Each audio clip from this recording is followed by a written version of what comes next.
我就喺呢段片度就簡單講翻一下之前我喺自己嘅社交平台度出過一篇文，講過關於其中一個我哋叫做 YouTuber 啦，因為我都唔知應該點樣稱呼佢，其實就同佢唔係好熟，更加未見過面，係啦。咁我就借呢段片係做翻一個少少嘅記錄啦。咁事緣咧就係呢個 YouTuber， 我都唔記得咗有冇 subscribe 過佢啦。咁我諗睇咗佢啲片或者live 片啊，就睇咗應該都唔夠一年嘅啦。我諗應該係上年，可能暑假或者再暑假之後先開始留意佢嘅片，先開始有睇佢嘅片。咁話說有一次應該係今年年頭嘅事，我都唔記得咗係農曆新年前定後啦。咁我就睇咗佢一個 live， 咁就應該好一段時間冇去睇佢嘅 live 啦。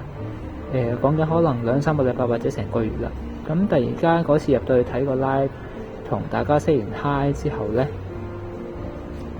講寒暄咗幾句啦，同佢呢個 YouTuber 呢個主人翁。咁突然間佢就講一句話，exact 嘅字眼，即係確切嘅字眼我就唔記得啦。咁但係佢個大概嘅意思就係話，你都唔係成日嚟睇我個 live 噶啦，你估我係女士開嗰啲 channel 咩？即係佢意思係話因為佢唔係女仔開個 channel， 所以我就冇留意佢嘅 live 啦，或者甚至乎冇睇啦之類啦。咁當刻我係有啲呆嘅，因為我唔知佢點解咁講啦。甚至乎去到完咗 live 之後，我再諗翻轉頭，咦，點解佢呢番嘅言論咁古怪嘅咁樣？咁我就係咯，咁我之後都有喺自己社交平台度有出過文章去叫做解釋翻件事嘅。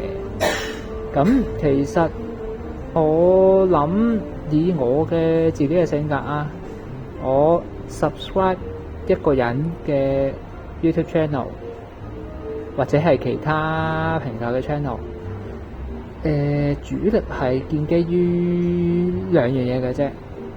一係我就識得佢嗰個人，又或者我同佢好 friend 底，同佢好熟嘅，咁我就係死撐盲撐佢嘅，咁我就會 subscribe 佢嘅 channel， 會follow 佢。跟住就接近每個 live 都會睇同埋會重溫嘅，呢個係第一。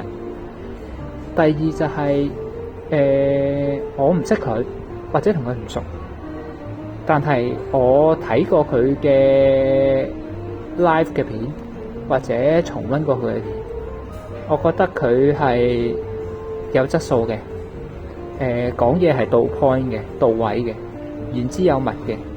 或者係佢講嗰啲嘢好 hit 中到我嘅思想諗法嘅，即係同我啱 channel 嘅，啱嘴型嘅。又或者佢講嗰啲 topic 啊，講嗰啲範疇嘅嘢係同我個感覺係即係相類近嘅，可以有 intersection 嘅。咁我就會去睇佢嘅片同埋 subscribe 佢 channel。咁就最主要係呢兩點咯。咁所以我就係諗極都唔明點解嗰位嘅 YouTuber 會有呢一番嘅言論。我 subscribe 一個人嘅 YouTube channel 或者我睇佢嘅片，絕對唔係因為佢嘅性別，係啦。